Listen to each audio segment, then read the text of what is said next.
And I'm doing this via social media because in Kenya, there is no way you can reach your president, even though you, the voter, are his employer, which I believe should not be the case, because we need to reach our leaders and tell them what we are going through. Mr. President, a time has come for the citizens and the leaders of this nation of Kenya, where they need to know that the president, the senators, the governors, the members of parliament, the cabinet secretaries, and all elected leaders are public servants.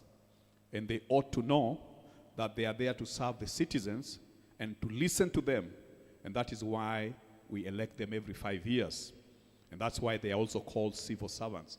They are not lords, they are servants. I bring this up because of the lockdown and the curfew that has been imposed by you, Mr. President, last Friday.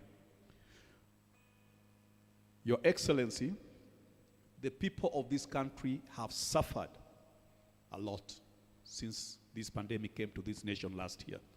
Many have lost their jobs, businesses, livelihoods, matrimonial homes, and some of them are living in hopelessness. I've just mentioned a lady who wrote me on Facebook yesterday, and she told me, my name is Jen Mwehaki, and I've reached the end. When the president declared that people cannot come to my small kiosk to eat, it meant that I've lost my livelihood. And she was telling me I want to commit suicide. I have no hope. I have a child, and I'm pregnant already. And my husband, because of the hardships of last year, he has abandoned me. Such is what is happening in this nation, Mr. President. Last year, when this pandemic started, we joined with you and endured the lockdown for more than 4 months because we wanted to fight this virus and eliminate it. We endured our job losses. Businesses were closed. Our livelihoods were taken away from us in the hope that everything would go back to normal. But as soon as the curve started to flatten, we thought our lives will resume back to normal. Then you, Mr. President, and your brother Raila restarted the BBI reggae. And you started, together with your followers, to crisscross the country in utter disregard to the laid down corona protocols which your government had put in place. And then when your former brother, William Ruto, saw this, he also resumed his 2022 presidential campaigns, also disregarding the protocols that were put in place. Mr. President, let me put it to you plainly. It is this careless action by you, the politicians, that has made the rallies to become the super spreaders of this virus.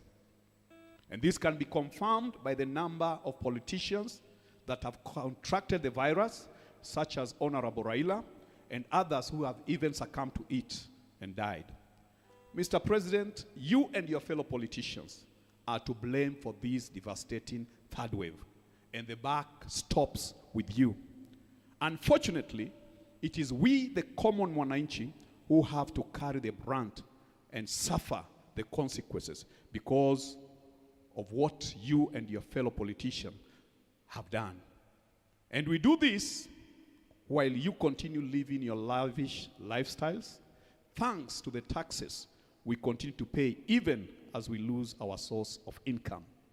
Coming down to the lockdown you declared on Friday, I was surprised that besides declaring the lockdown of these 5 counties, you should have also come up with a plan on how to bring down or totally eradicate the virus in these 5 counties. I expected that you'd initiate a massive testing and vaccination program that would reach all the inhabitants of these 5 counties, so that after these counties are opened up, everyone would have been vaccinated and even would have known their status. Mr. President, you cannot eradicate this virus through lockdowns and curfews. You can delay its spread, but once these counties are opened, we'll find ourselves in the same scenario and ordering for more curfews, maybe extending them even up to midday, and more lockdowns. A massive campaign for testing and vaccination, it's what will bring us back to a normal life. Finally, Mr. President, I feel I need to tell you something that has really hurt me and has hurt many religious leaders, and that is the way you've treated the church. Last year, when your cabinet secretary, Mr. Mutai Kagwe, was announcing the closure of churches, he insulted the leaders of these churches while leaving the bars open, which later became the super spreaders. Since the churches were reopened, we have religiously followed the protocols as directed by the Interfaith Council for National Response to Coronavirus Pandemic. As a result, we don't have cases of transmission traced back to churches. We as religious leaders were surprised to hear that churches have been lumped together with bars and they have been closed. Mr. President, I believe this is a show of lack of respect for the churches and even more, contempt for the same. How can you compare churches with bars? I wish you could have said the churches increase the social distance from 1.5 meters to 5 meters and only admit people who fit within that. On top of that, you have allowed matatus to operate as normal. The question I'm asking myself, and I believe many people are asking themselves, between a matatu and a church, where would you feel safe as far as social distance and hygiene is concerned? Again, public markets, which are also super spreaders, are still operating as normal in total disregard to the protocols. You go to Marikiti Market in the morning, no social distance, no mask. Go to Kongoya Market in Mombasa. Come here at Githurai Market, no protocols. And yet, you close the churches. Churches that are praying for this nation. Churches that are a hope for many in this nation. Mr. President, I feel you have a problem with the church, and a personal one. And it is not good for our country. The church can become a very good ally for you in this fight against corona. When IEBC wanted to register voters, they came to our compounds and we welcomed them. They would come every morning and we will tell our congregation, if you've not registered, go and register as a voter. When polio campaigns are started, the community health workers, they come to our churches. Yes. And we announce to the members that next Sunday, they will be coming to our compound to vaccinate our children. And that's why the polio campaigns are very successful. Mr. President, don't you think if you do the same with the COVID vaccination and testing, you would yield the same results? The church can become your ally or your enemy. The choice is yours. But as things stand now, you have treated the church with contempt and made the church to look like your enemy.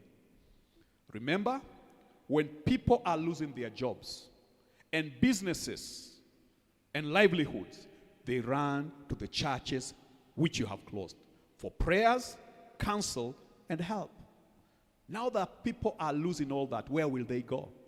I've just shared with you about Jane Mwihaki, who has lost her business.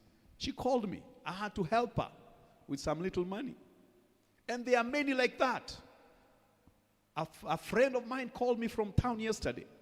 And he told me, Pastor, if you have 100 shillings, could you send it to me because I don't have bus fare? He has a small repair phone shop along Luthuli Avenue. And he told me, Pastor, you can't believe it. There is nothing I've done the whole day. We usually expect that by 5 when people are leaving work, they will pass by our shops and we do some little business as we are making their phones. But now when they leave their shops because of the curfew, which has been brought lower to 8 p.m., they ran to the bus stop to get their matatus.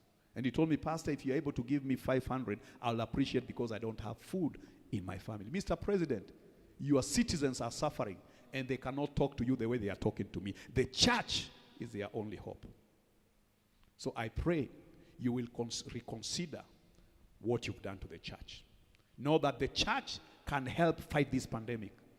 I want to congratulate you for putting the Interfaith Council. They have been doing a good job, but you've taken their job from them. Let them do what they know how to do. You are not an expert in church matters. Let them do their job. And open the churches, even if it means increasing the social distance.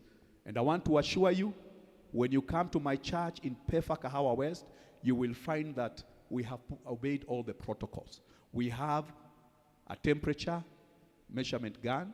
We have installed points of sanitation, sanitizers on the wall. We are keeping the social distance. And for your information, Your Excellency, some of our members are doctors and nurses who are the front line of fighting this virus in the hospitals where you've employed them. Do you think they can come to a church which is breaking the protocols? Please, Mr. President, don't listen to people who don't fear God, who keep inciting you against the church. Open the churches and let the church help you in the fight against this pandemic.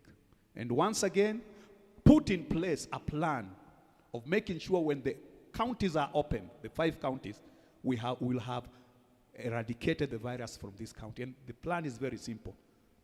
Mobilize the vaccines, mobilize testing kits, and begin vaccinating the inhabitants of these 5 counties. You will thank me for taking that advice.